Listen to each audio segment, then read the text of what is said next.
नमस्कार। आज हम यूरोप के इतिहास में थोड़ा पीछे चलते हैं, एक बहुत ही कह सकते हैं उथल पुथल वाले दौर में, 9वीं से 17वीं शताब्दी। हाँ, ये वो वक्त था जब पुरानी दुनिया बदल रही थी। बिल्कुल। हमारे पास जो स्रोत हैं वो उस समय के समाज की एक झलक देते हैं, खासकर वो जो 3 वर्ग वाली बात है, द 3 ऑर्डर्स, और कैसे बड़े सांस्कृतिक बदलाव आ रहे थे। तो आज कोशिश यही रहेगी कि समझें कि मध्ययुगीन यूरोप का ताना बाना आखिर था कैसा और बदला क्यों। हाँ बिल्कुल, ये वो दौर था जब रोमन साम्राज्य तो बिखर चुका था और पश्चिम यूरोप में आप कह सकती हैं नई सामाजिक और आर्थिक शक्लें बन रही थीं। सामंतवाद या फ्यूडलिज्म इसी समय की पहचान है, मतलब जमीन के मालिकाने और आपसी रिश्तों का एक पूरा जाल। जैसा फ्रांसीसी इतिहासकार मार्क ब्लॉक ने भी बताया है, समाज मोटे तौर पर 3 हिस्सों में बटा था।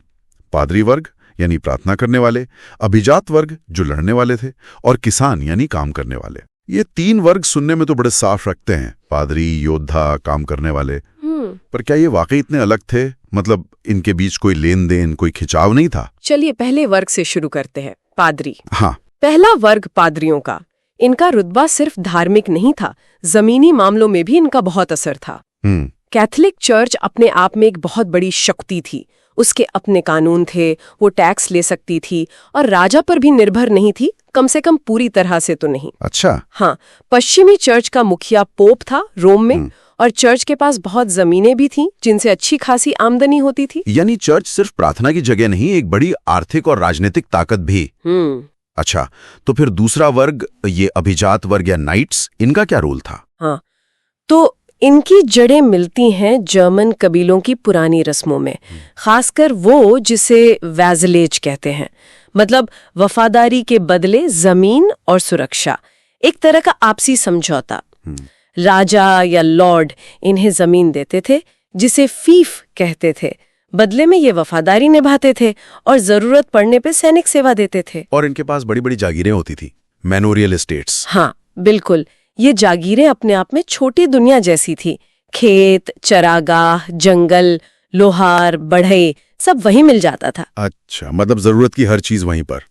तो बाहर से व्यापार वगैरह सीमित रहता होगा? हाँ, काफी हद तक आत्मनिर्भरता थी इन जागीरों में। और फिर आता है तीसरा वर्ग, सबसे बड़ा वर्ग, किसान।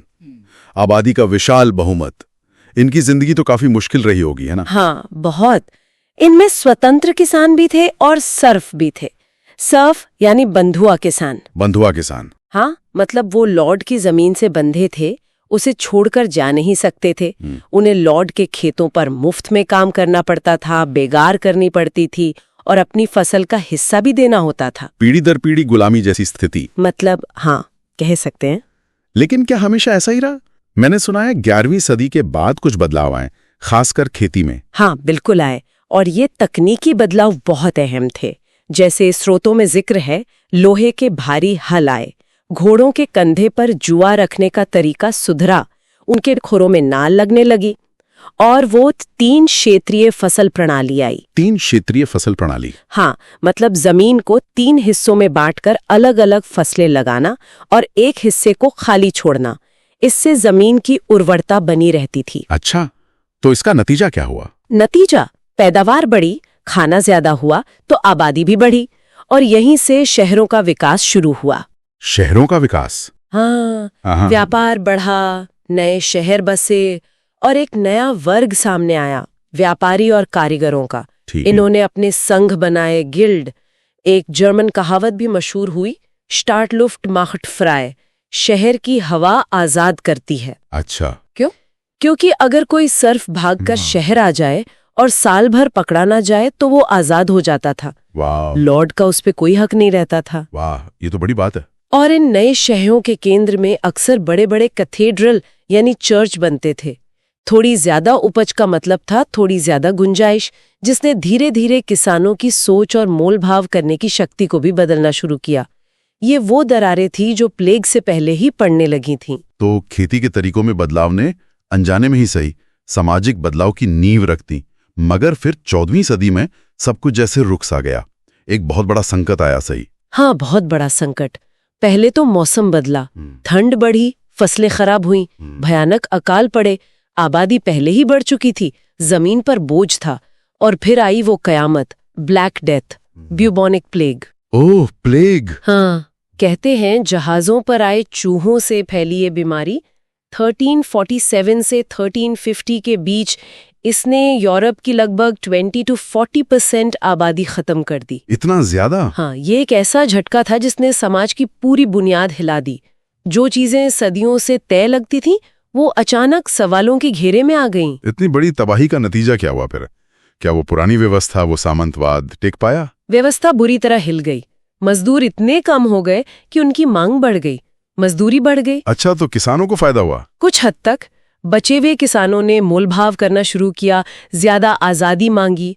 कई जगह तो किसानों ने बड़े हुए टैक्स और जुल्म के खिलाफ बगावतें भी कर दी। फ्लैंडर्स में, फ्रांस में, इंग्लैंड में विद्रोह हुए। विद्रोह? हाँ, तो कुल मिलाकर सामंती रिश्ते बहुत कमजोर पड़ गए। इसी माहौल में 15वीं-16वीं सदी में फ्रांस, स्पेन, इंग्लैंड जैसे देशों में नए सम्राट उभरे। इन्होंने क्या किया कि सामंतों को दबाया, अपनी ताकत बढ़ाई, स्थायी सेनाएं रखीं, एक नौकरशाही बनाई, टैक्स का सिस्टम मजबूत किया। मतलब राज्य ज्यादा सेंट्रलाइज, ज्यादा केंद्रीकृत हो गए। बिल्कुल। और इसी मजबूती ने उन्हें यूरोप से बाहर देखने और विस्तार करने का रास्ता भी दिखाया, जैसा हम कोलंबस और वास्को डी गामा की यात्राओं से जानते हैं। तो एक तरह से हम देख रहे हैं कि कैसे सदियों के दौरान यूरोप धीरे धीरे एक बिखरी हुई कृषि आधारित व्यवस्था से ज्यादा संगठित, शहरी और व्यापार केंद्रित समाज की तरफ बढ़ा। ये बदलाव धीमे थे, पर वो प्लेग और विद्रोहों ने जैसे रफ्तार दे दी और यूरोप का चेहरा ही बदल दिया। हाँ, बिल्कुल सही। और ये अंदरूनी बदलाव ही थे जिन्होंने यूरोप को बाहर की दुनिया से जुड़ने और कह सकते हैं फैलने की ताकत दी।